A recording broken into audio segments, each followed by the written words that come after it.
ஈரானில் போர் தொடர்ந்து தீவிரமடைந்தால் செங்கடல் மற்றும் ஹோர்முஸ் நீரிணை வழியாகச் செல்லும் கடலடி கம்பிகள் சப்சியா கேபிள்ஸ் சேதமடையும் அபாயம் உள்ளதால் இந்தியாவில் இணையதள சேவை பாதிக்கப்படலாம்.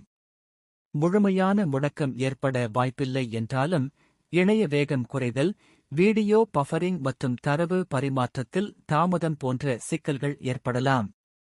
இந்தியாவின் பெரும்பான்மையான இணைய தரவு பரிமாற்றம் மத்திய கிழக்கு வழியாகச் செல்லும் கடலடி கம்பிகள் மூலமே நடைபெறுகிறது. ஒருவேளை கம்பிகள் சேதமடைந்தால் இணைய வேகம் கணிசமாக குறைய வாய்ப்புள்ளது. செங்கடல் மற்றும் ஹோர்முஸ் நீரிணை பகுதிகள் தற்போது அதிக ஆபத்துள்ள மண்டலங்களாக கருதப்படுகின்றன. இந்தியாவின் இணைய போக்குவரத்தில் சுமார் 60% முதல் 95% வரை கடலடியில் உள்ள ஃபைபர் ஆப்டிக் கேபிள்கள் வழியாகவே நடைபெறுகிறது. செங்கடல் மற்றும் ஹார்முஸ் நீரிணை ஆகிய பகுதிகளில் இந்தியாவிற்கு வரும் முக்கியமான இணைய கேபிள்கள் அமைந்துள்ளன. போரின் போது இந்த கடலடி கேபிள்கள் சேதமடைந்தால், கேபிள் துண்டிக்கப்பட்டால் இணைய வேகம் குறையலாம். வீடியோ கால், ஆன்லைன் கேமிங் மற்றும் பதிவிறக்கம் செய்வதில் தாமதம் ஏற்படலாம். டிஜிட்டல் பண பரிவர்த்தனைகள், கிளவுட் சேவைகள் மற்றும் ஐடி நிறுவனங்களின் செயல்பாடுகள் பாதிக்கப்பட வாய்ப்புள்ளது. போர் நடைபெறும் பகுதிகளில் சேதமடைந்த கேபிள்களை உடனே பழுது பார்ப்பது கடினம்.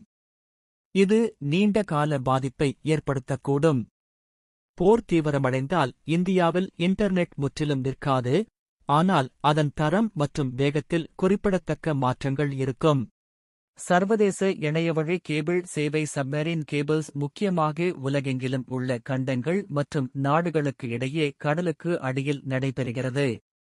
ஃபைபர் ஆப்டிக் தொழில்நுட்பம் மூலம் ஆசியா, ஐரோப்பா, ஆப்பிரிக்கா மற்றும் அமெரிக்கா உள்ளிட்ட முக்கிய பகுதிகளை இணைக்கும் பிரம்மாண்டமான கேபிள் அமைப்புகள் கண்டங்களுக்கு இடையே 99% இணைய சேவை சப்மரீன் கேபிள்ஸ் வழியாகவே செல்கின்றன.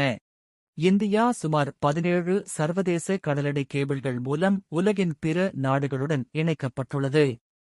இந்த கேபிள்கள் மும்பை, சென்னை, கொச்சின், தூத்துக்குடி மற்றும் திருவனந்தபுரம் போன்ற நகரங்களில் உள்ள கேபிள் லேண்டிங் ஸ்டேஷன்ஸ் வந்தடைகின்றன. முக்கிய மையங்களாக மும்பை ஐரோப்பாவிற்கு மற்றும் சென்னை சிங்கப்பூர் பசிபிக் நாடுகளுக்கு விளங்குகின்றன. டாடா கம்யூனிகேஷன்ஸ் கடலடி கேபிள்களைச் சொந்தமாக வைத்திருக்கும் நிறுவனம் ஆகும். ரிலையன்ஸ் ஜியோ, ஏர்டெல், பிஎஸ்என்எல் ஆகிய நிறுவனங்கள் இந்தியா முழுவதும் தங்களது இணையதள சேவையை வழங்குகின்றன.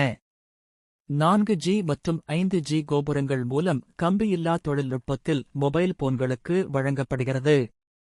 ஒளியிழை கேபிள்கள் நேரடியாக வீடுகளுக்கு கொண்டு வரப்பட்டு அதிவேக இணையம் வழங்கப்படுகிறது. சாட்டிலைட் இன்டர்நெட் மலைப்பகுதிகள் மற்றும் தொலைதூர கிராமங்களுக்கு செயற்கைக்கோள் மூலம் இணையம் வழங்கப்படுகிறது. கிராமப்புறங்களில் இணைய வசதியை பரத்நெட் என்ற நிறுவனம் வழங்குகிறது. இந்தியாவின் இணைய கேபிள் வழித்தடங்களின் முதன்மை மையங்கள் மும்பை, ஐரோப்பாவிற்கான பிரதான வழித்தடம் மற்றும் சென்னை, சிங்கப்பூர் பசிபிக்கிற்கான வழித்தடம் ஆகும். இந்த மையங்கள் பெரும்பாலான இணைய போக்குவரத்தை கையாளுகின்றன. மும்பை, சென்னை, கொச்சி, தூத்துக்குடி மற்றும் திருவனந்தபுரம் ஆகிய 5 முக்கிய கடலோர நகரங்களில் கேபிள் தரையிறங்கும் நிலையங்கள் அமைந்துள்ளன. இந்தியாவின் இணையம் கடலடியில் பதிக்கப்பட்ட அதிக திறன் கொண்ட கடலடி ஃபைபர் ஆப்டிக் கேபிள்கள் வழியாக உலகளாவிய வலையமைப்புகளுடன் இணைக்கப்பட்டுள்ளது. தொடர்ந்து ஈரான், இஸ்ரேல் அமெரிக்க போர் நடைபெற்றால் செங்கடல் வழியாக உள்ள கடலடி கேபிள்கள் பாதிக்கப்படுவதற்கு வாய்ப்புகள் அதிகமாகவே இருக்கின்றன. ஒருவேளை போர் சூழலில் கடலடி கேபிள்கள் பாதிக்கப்பட்டால் அதை சரி செய்வதற்கு நீண்ட நாட்கள் ஆகலாம். இதன் மூலம் இணையதள பாதிப்பு ஏற்படுவதற்கு வாய்ப்புகள் அதிகமாக இருக்கின்றன.